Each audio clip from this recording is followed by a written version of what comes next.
Ustaz, ada sakit pinggang Ustaz, ada kebas-kebas, ya, sakit kepala kanan kiri, kadang tegang tengkuk Ustaz, kadang dada sakit rasanya, ya.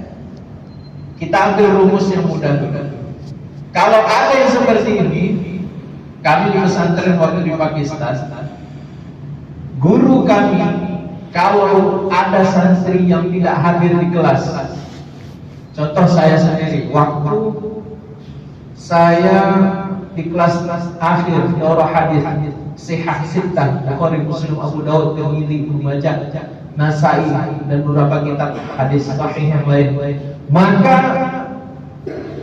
ada suatu ketika guru saya dari Jawa Tengah, almarhum Kiai Mukhlisun, datang ke Pakistan. Maka saya khidmat untuk santri supaya bisa duduk dengan nyaman di suatu tempat atau ruangan bawah dari masjid yang jarang-jarang digunakan. Maka ketika saya bersihkan, sampailah pada masanya dia datang jam 12, selesai kurang lebih jam 1. Kami jam 3 dibangunkan lagi untuk belajar. Maka rasanya badan saya mau copot, karena kami seharian juga belajar. Maka dalam keadaan demam, badan saya sakit, datang utusan ketika dibangunkan jam 3, satu ruangan kami ini dalam belajar ada 450-an santri, mulai dari luar negeri, Jordan, Urdun, dari Thailand, Filipina dan sebagainya.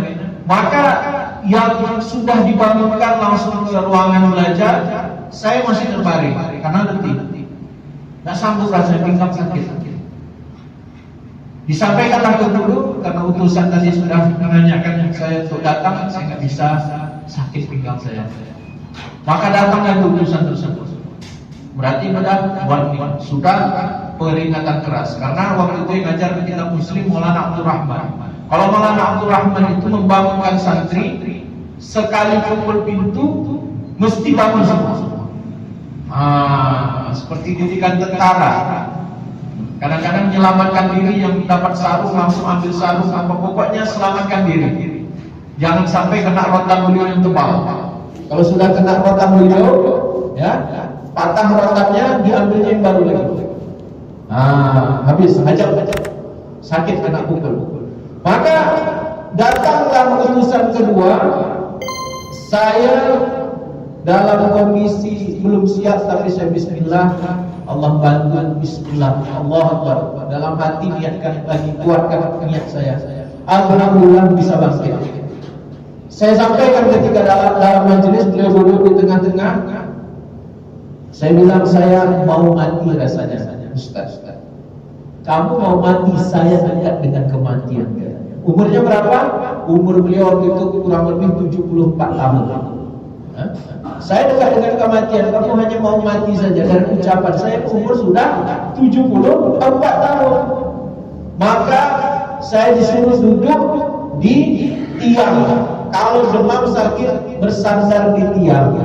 Jadi Bapak Ibu, kalau yang duduk di tiang bersandar, saya maklumi gitu kan. Tapi insya Allah masih sehat. Ya. Jadi sehatnya itu apa? Selagi masih bisa pergi ke tempat makan, berarti santri pada saat itu sehat. Apalagi kalau Bapak Ibu bilang saya sakit ini, sakit itu, tapi bisa pergi jalan-jalan ke mall. Masjid nggak datang, ke mall datang. Ini dipertanyakan sakitnya. Saya ada dapat kutipan dari Dr. Cahyono ini. Kalau Bapak Ibu mau searching, saya karena dapat kawan yang berbagi seperti itu, kata beliau apa? Yang sakit-sakit kebas ini dan itu, sakit pinggang, sakit apa ini semua, itu bukan penyakit. Ini untuk melatih mental kita Bapak Ibu, supaya kita ini paham sebenarnya yang sakit itu bagaimana. Itu akibat kan. Jadi kalau Bapak Ibu pergi ke dokter, dicek, padahal sakit ini sakit itu, kata dokter sehat, berarti yang disampaikannya betul. Dia mengecek berdasarkan organ jantung, organ liver, usus, ya kan? Nggak ada masalah, otak sehat, waras, ya semua. Cuma kok sakit itu ada akibat sesuatu yang harus diperbaiki dalam pola makan, pola hidup. Jadi yang kedua, orang yang sehat badannya.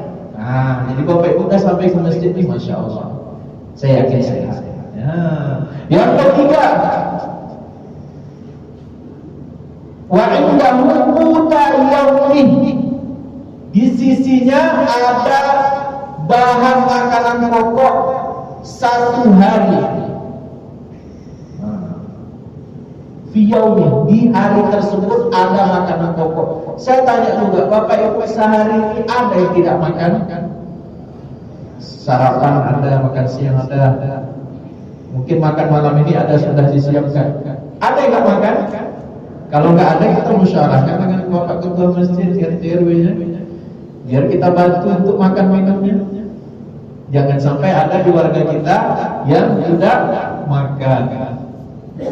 Kalau tiga ini dapat, aman di kawanannya, badan sehat, kemudian makanan pokok untuk sehari cukup, maka faka'an nama hizat lahun dunia wahadafiriha. Dalam suatu mafhum kata Rasulullah, seolah-olah dunia diberikan kepadanya secara keseluruhan. Simple tidak ini sebenarnya. Ya. Jadi kalau Bapak Ibu punya ketiga tersebut, berarti kita ini sudah dikasih dunia sebenarnya. Masya Allah. Ya. Jadi kalau ada kemarin yang menjadi mustahik zakat dan menjadi penzakat fitrah sekalipun, ini pun kita harus lihat bagaimana sebenarnya kondisi orang yang berzakat fitrah itu. Ini kita buka pola pikir kita. Ternyata zakat fitrah ini wajib, walaupun yang menjadi mustahik itu menerima zakat fitrah itu sendiri. Ya. Maksudnya dari warga ini juga dia dapat menjadi mustahik pun, ya, tapi dia tetap wajib. Bagaimana wajibnya zakat fitrah orang tersebut? Dihitung wajibnya ketika malam hari raya, kemudian sampai nanti sebelum tenggelam matahari di hari raya, pas hari raya khotib naik mimbar tersebut, ada makanan pokok untuk diri dan keluarganya, kemudian berlebih ada kelebihan uangnya, yang kelebihan dari makanan minumnya, maka dia wajib keluarga. Berarti kita sudah paham pengorbanan dari kita yang Allah mau lihat. Kalau dipikir-pikir, dia kan mustahik. Bagaimana dalam hukum? Dalam hukum mustahik kalau tidak kelebihan duit dia untuk bayar zakat fitrah ternyata sudah cukup untuk makan pokok malam hari raya dengan besoknya sampai sebelum tenggelam matahari, berarti dia tetap mengeluarkan. Kalau kelebihan, berarti jelaskan Bapak Ibu, perintah Allah ini adalah untuk melihat pengorbanan kita. Kalau ditanya miskin, miskin semua bisa dihitung secara kali-kali, mulai dari sewa rumahnya, biaya listriknya, sekolah anaknya, bisa dikali-kalikan. Kalau penghasilannya 3 juta, kebutuhannya ternyata 3,5 juta, dia masih dihitung miskin. Anggap kebutuhannya 100, dia dapat hanya 75, masih dihitung miskin. Kalau fakir, orang yang punya kebutuhan 100, dia dapat di bawah 50%, masih dihitung fakir, masih bisa dikali-kalikan. Tapi kewajiban ini ternyata tidak dikali-kalikan. Punya kelebihan keluarga. Bagaimana hitungan orang kaya dalam Islam?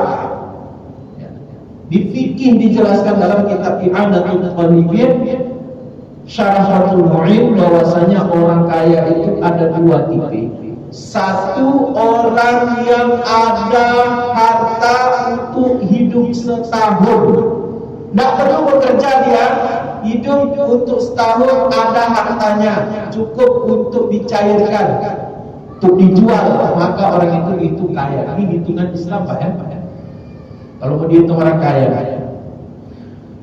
Kemudian yang kedua, orang yang punya pekerjaan tetap jelas penghasilannya selama setahun.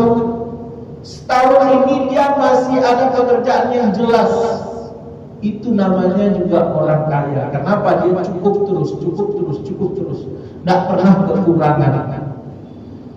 Karena sudah dikalkulasi tadi, dihitung-hitung, maka kelebihan terus. Ini dia. Bahkan orang yang kredit sekalipun, dia sudah tahu kemampuan dia untuk membayar, makanya dia kredit, maka dia pun dihitung orang kaya.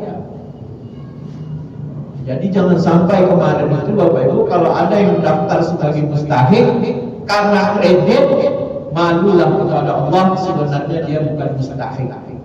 Ya. Kenapa? Karena dia sudah berkecukupan. Ustaz, saya kan termasuk mustahik kredit karena kan saya berhutang ini. Ketika dia ada kemampuan, kebetulan pada saat itu terdesak, jatuh tempo, entah dia anaknya sakit, entah pengeluaran tiba-tiba banyak, dia tak mampu membayar hutangnya ketika jatuh tempo, maka dia boleh menjadi mustahik zakat. Ini kita bahas secara umum, bukan hanya zakat fitrah saja, tapi secara umum.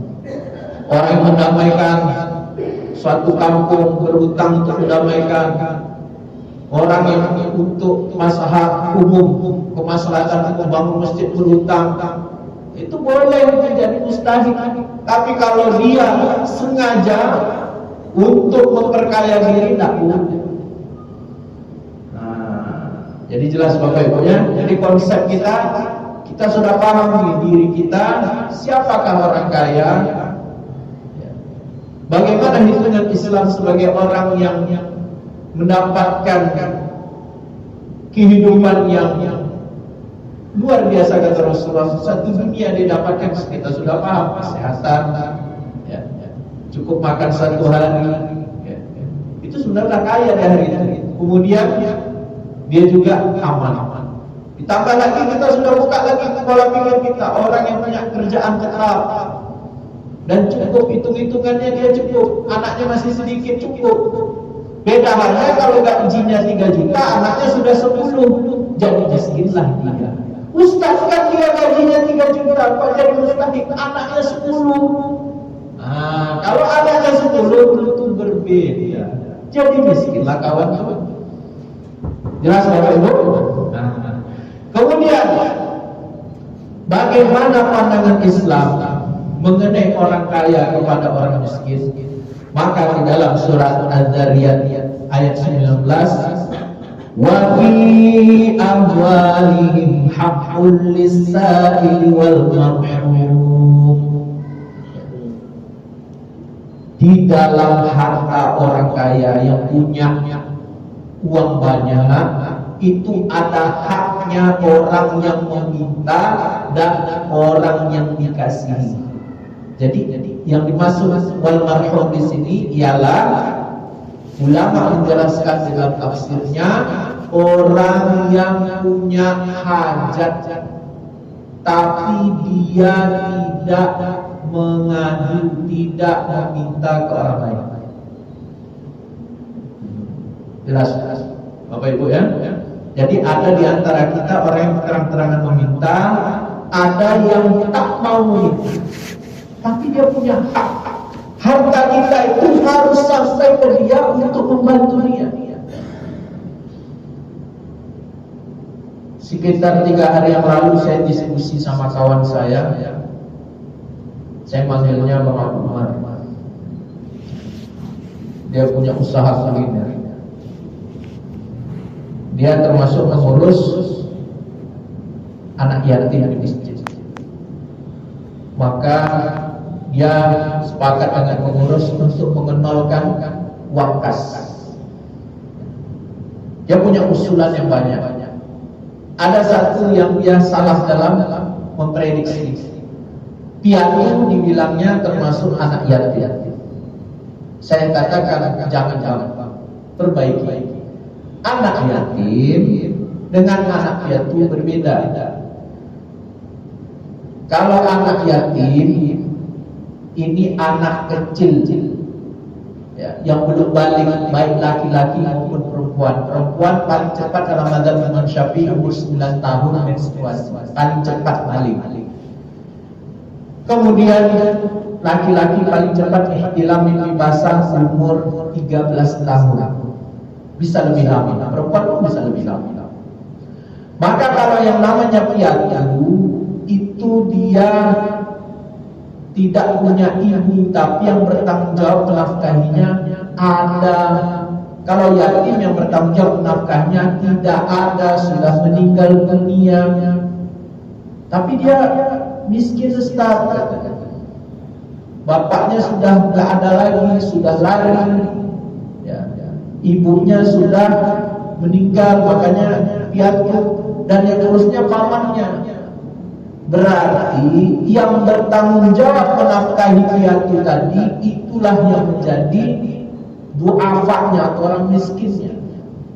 Karena penyerahan zakat fitrah, penyerahan segala apapun bantuan, ya, kalau kita mau menghubungkan dengan amal seperti zakat itu harus orang yang balik, yang menerima.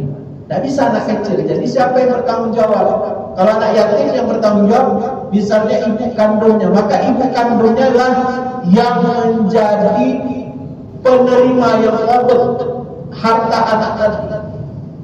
Kalau pamannya tadi piatu tadi, qabdnya pamannya, maka pamannya lah yang mengatur ekonomi anak tadi. Dia bukan termasuk anak yatim. Jadi bagaimana kejadiannya kalau mau paham saya baru jumpa di Pandau ini ada anak yatim 2 orang. Kebetulan warga saya sendiri seorang pensiunan di Muhammadiyah bagian kantor. Dia punya anak umur 30 tahun, kemudian anaknya setahun yang lalu meninggal. Maka dia punya menantu plus cucunya itu anak yatim. Maka menantunya ini tak punya adik-beradik, tak punya adik-beradik ibunya, paman bibinya gak ada. Tidak punya adik-beradik bapaknya gak tahu kemana, karena waktu itu ada perceraian, nah itulah bahasa. Jadi tinggal sebatang kara. Saya ajak diskusi, Bang, coba lihat seorang ibu, suaminya meninggal, adik-beradik gak punya, paman bibi gak punya, ibu sudah meninggal, nenek sudah meninggal, bapaknya sudah gak tahu kemana. Maka inilah kita baru paham ternyata seorang anak yatim, satu umur 2 tahun, satu umur 4 tahun, bagaimana mungkin ibunya bekerja? Yang jaga anaknya siapa? Baru terbuka pikiran. Oh iya, ternyata inilah gunanya kita memelihara anaknya. Kalau ibunya bekerja, siapa yang jaga anaknya? Kalau dia jaga anaknya, bagaimana dia bekerja? Paham kita Bapak Ibu? Keluarganya tak punya, baru kita mengerti. Itulah kata Rasulullah, dekatnya seorang tadi siang memelihara anak yatim dengan Rasulullah itu, kata Rasulullah, seperti 2 jari agak merenggang sedikit di surga Allah SWT. Kita dekat dengan Rasulullah seperti itu.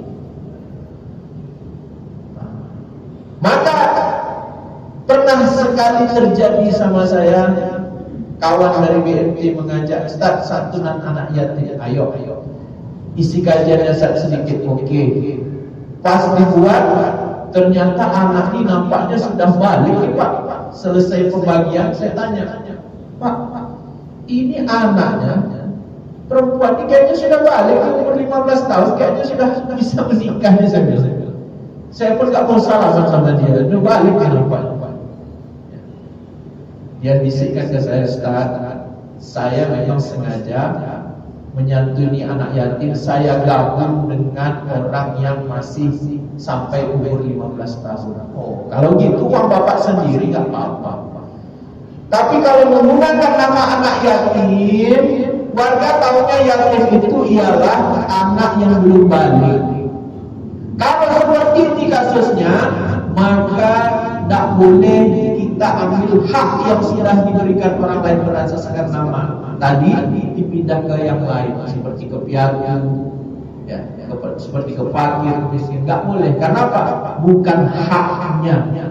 Sampai kayak orang menitipkan uang untuk ke masjid, datang pengurus, kan niatnya ke masjid, salah masuk kantong saya tak boleh, haram. Pengurus dititipkan, kalau niatnya ke masjid, masukkan ke masjid, nggak boleh ke kantong sendiri. Kalau ke kantong sendiri bukan hak kita. Maka seperti itulah kejadian di zaman kita sekarang ini. Kalau kita tidak mengenal hak-hak orang, kadang-kadang berpindah-pindah. Kalau hak anak yatim, kasih ke anak yatim. Jelas Bapak Ibu ya? Nah, jadi peranan kita sebagai yang memelihara anak yatim itu nampak. Akhirnya saya akhiri diskusi saya sama Bang Abu Umar tadi. Bang, di warga saya di perumahan Perahatan Permai di Sukakarya pernah terjadi anak yatim dikategorikan yang sampai umur 15 tahun. Dia laki-laki, sudah balik, sudah kerja di cucian motor. Dia beli handphone baru, Bang. Dari bantuan kita harapkan untuk anak yatim, ternyata dia beli handphone baru untuk main game dia. Bayangkan. Kita ingin bagaimana menyenangkan orang yang tidak punya bapak, tidak ada yang perhatikan dia sebagai bapak dalam segi ibadahnya, sholatnya, sekolahnya, kesehatannya. Tiba-tiba anak yang sudah balik dimasukkan kategori yatim, beli handphone kawan, main game kawan. Gimana Bapak Ibu? Senang nggak kita? Kita senang. Kita mau membantu ini untuk ibadah, untuk kemudahan orang tuanya, supaya orang tuanya ringan memelihara anak yatim tadi.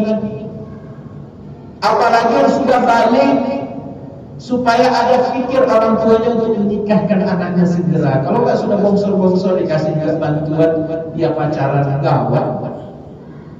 Anaknya dilepaskan sama anak laki-laki lain, dibonceng, dibawa pergi. Kita bantu untuk anak yatimnya, tidak gawat. Nah sudah balik Bapak Ibu. Maka kita kenali dari diri kita, lingkungan kita, siapa anak yatim, siapa orang miskin. Ini sudah kita kenali Bapak Ibu.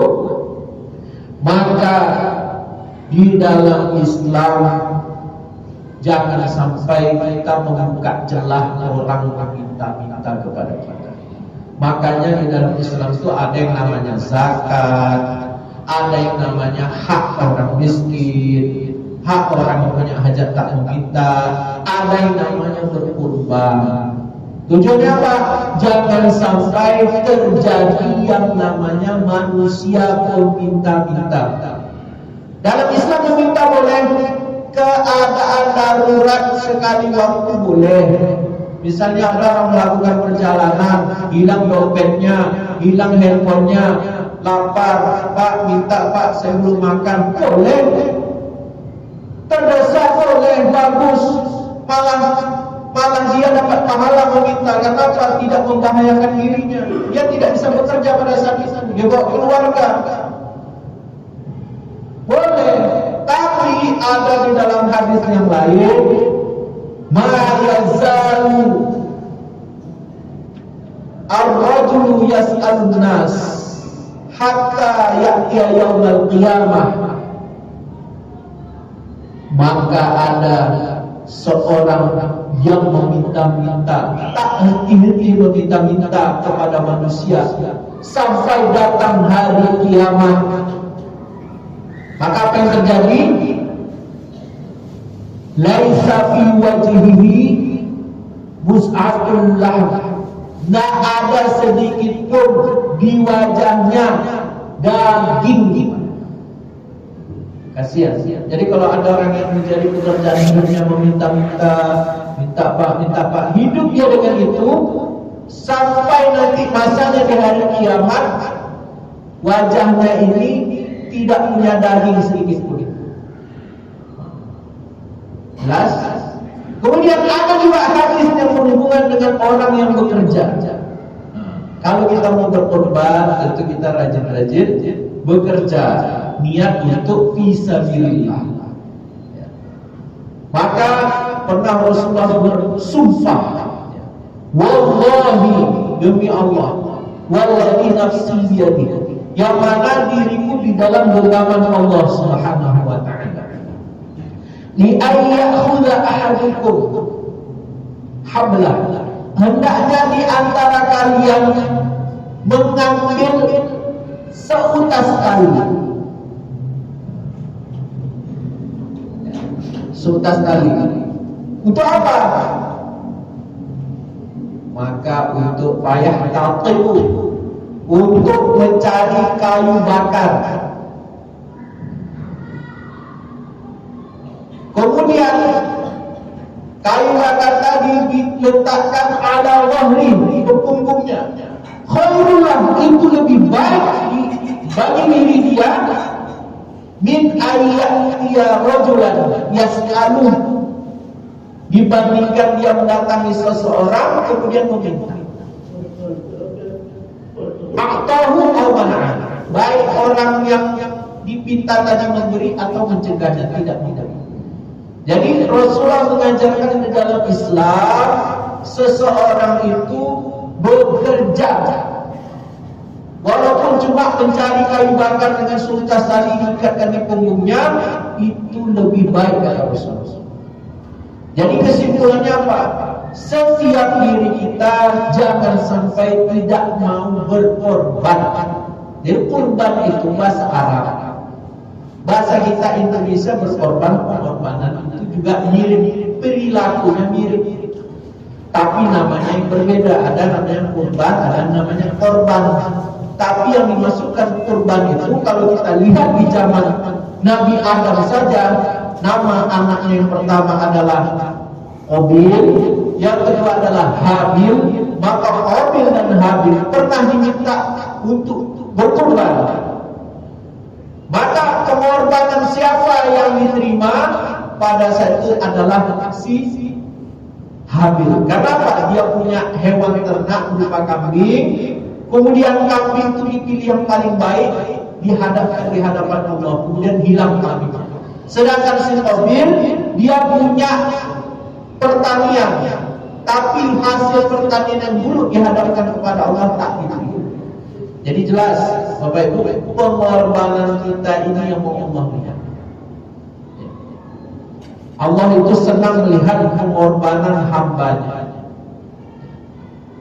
Makanya kalau kita lihat bagaimana kehidupan orang itu dari susah menjadi mudah, itu karena sebab kesusahan itu dulu dikasih Allah, baru dapat mudah.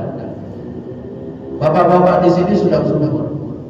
Kalau diceritakan banyak pahit ini Bapak Ibu di waktu-waktu awal-awal pernikahan atau sebelum nikah. Dari pahit itulah Bapak mendapatkan kemanisan. Dari pahit itulah Ibu mendapat kemanisan.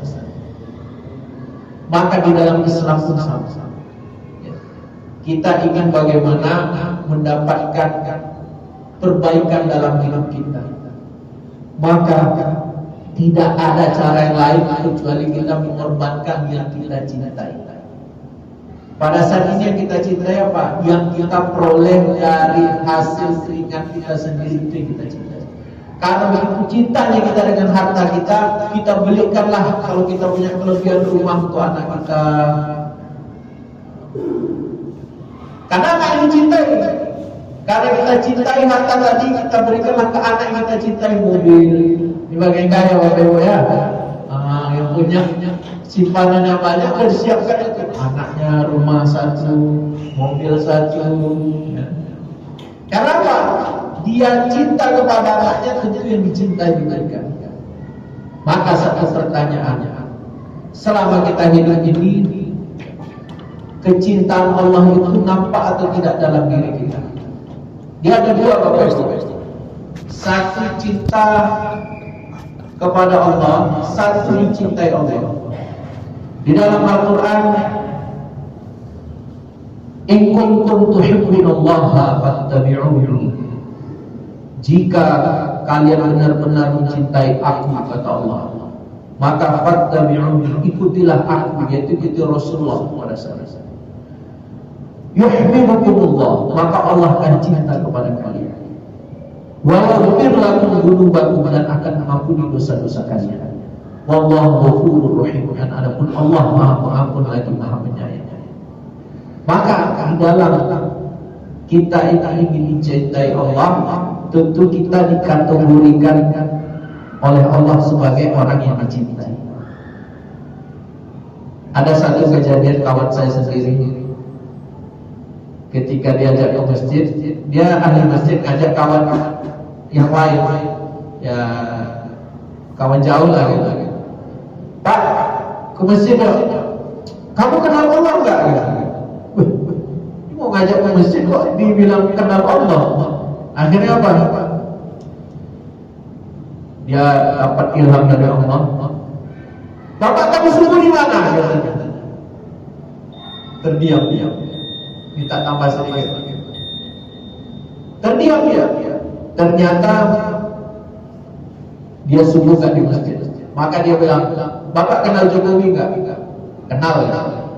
Jokowi kenal Bapak enggak? Bapak pernah ke istana Jokowi enggak? Berarti Bapak belum kenal Jokowi. Bapak hanya tahu Jokowi. Kalau Bapak kenal dengan Allah, Bapak sungguh tadi ke masjid karena rumah Allah didatangi. Terdiam. Maka harapan saya Bapak Ibu dimuliakan oleh Allah SWT, tidak ada kita ingin hidup kita ini jauh dari Allah, pengen dekat terus, pengen dibantu Allah, pengen dirahmati Allah. Maka pesan saya terakhir, kalau kita merasa dekat dicintai Allah, pertama dekat di masjid, datangi rumah Allah. Allah kenal dengan kita. Yang kedua, kalau mau kita mendapatkan cintanya Allah, ikuti Rasulullah.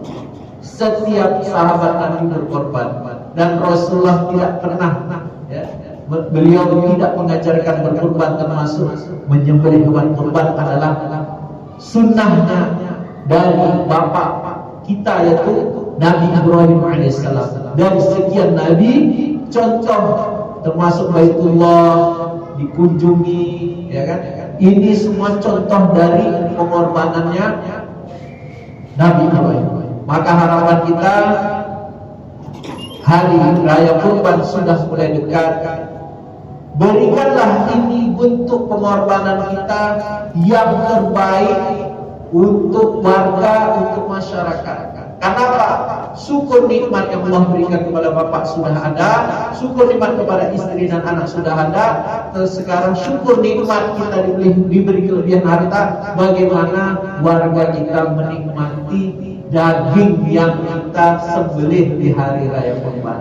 Insyaallah nanti menjadi saksi di akhirat, luhumuha wa adfaruha wa ash'aruha.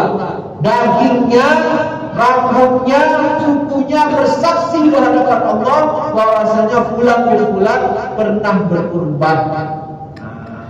Dan sebelum darahnya dan jatuh ke bumi, maka kita diridhai Allah. Jadi saya pesan terakhir, Bapak Ibu, ketika hari raya Kurban, ketika hewan kurbannya akan disembelih, doa pada saat itu dikabulkan. Jangan kita tidak menunggu hewan kurban yang kita akan kurbankan. Tunggu di situ, apa hajat kita di situ, berdetak dalam hati. Apa masalah kita, masalah anak, masalah keluarga, masalah pekerjaan yang sampai saat ini belum terpecahkan, doa. Kenapa? Sebelum darahnya jatuh ke bumi, Allah sudah ridho kepada kita. Berarti di saat itulah kemudian doa kita tadi diterima. Lebih dan kurang datang dari saya. Mudah-mudahan Allah beri paham kepada kita. Walaupun waktu sudah Ya. Tadi tentang pemberian zakat, yaitu anak yatim. Kemudian mungkin masuk. Nah, anak yatim kita tidak masukkan ke zakat.